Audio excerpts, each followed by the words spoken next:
शिवजयंती मिरवणुकीत ध्वनी प्रदूषण आणि सार्वजनिक शांततेचा भंग केल्याप्रकरणी अकलूजमधील 11 मंडळांवर गुन्हे दाखल करण्यात आले आहेत। शिवजयंती मिरवणुकीमध्ये डीजे डॉल्बी वाजवून केलेले ध्वनी प्रदूषण आणि त्यामुळे झालेल्या सार्वजनिक शांतता भंगामुळे अकलूज पोलिसांनी सुमारे 11 शिवजयंती मंडळे व डॉल्बी गाड्यांवरती गुन्हे दाखल केले असल्याची माहिती DYSP संतोष वाळके यांनी दिली।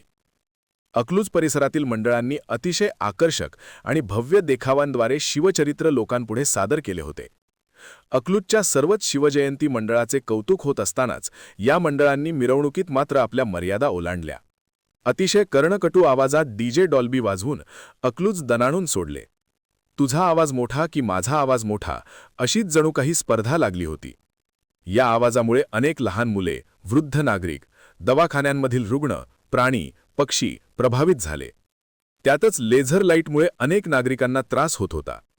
मिरवणुकीदरम्यान ध्वनी प्रदूषण कायद्याचे उल्लंघन होणार नाही याचे दक्षता घेण्याबाबत याबाबत सर्व मंडळांना सूचना देऊन त्यांना भारतीय न्याय संहिता 2023 चे कलम 168 प्रमाणे नोटीस देण्यात आल्या होत्या। परंतु या नोटिशींकडे दुर्लक्ष करून मनमानी केलेल्या पुढील मंडळावर व डीजे डॉल्बी धारकांवर गुन्हे दाखल करण्यात आले आहेत।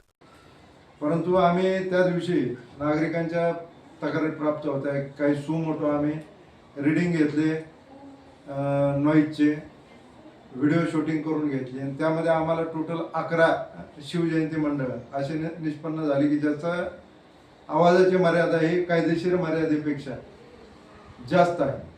तर आम्ही अशा मंडळांवरती 11 मंडळांवरती मंडळाचे अध्यक्ष असतील, सदस्य असतील, ती मिरवणूक आयोजित आम्ही फिर्यादीमध्ये जरी एक नाव टाकलं असेल सध्या तरी ती पूर्ण मिरवणूक आयोजित करणारे इतर आम्ही आरोपी निष्पन्न करणार अशा लोकांच्या विरुद्ध, डीजे मालकांच्या विरुद्ध गुन्हे दाखल केलेले आहेत।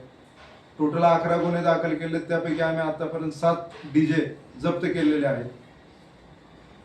जप्त डीजे आम्ही ते मॉडिफिकेशन संदर्भात RTO कडे त्याबाबत पत्रव्यवहार करतोय तपासाचा भाग म्हणून की याने परमिशन घेऊन केलेलं मॉडिफिकेशन आहे वाहनामध्ये का बेकायदेशीर केलेलं आहे। त्याप्रमाणे RTO विभाग त्यांच्याशी जर बेकायदेशीर असेल तर त्याप्रमाणे त्यांना आर्थिक दंड आकारेल। तसेच नॉईज पोल्युशन ॲक्टमध्ये सुद्धा आर्थिक दंड प्लस कारावासी शिक्षा असे दोन्ही त्यामध्ये तरतुदी आहेत।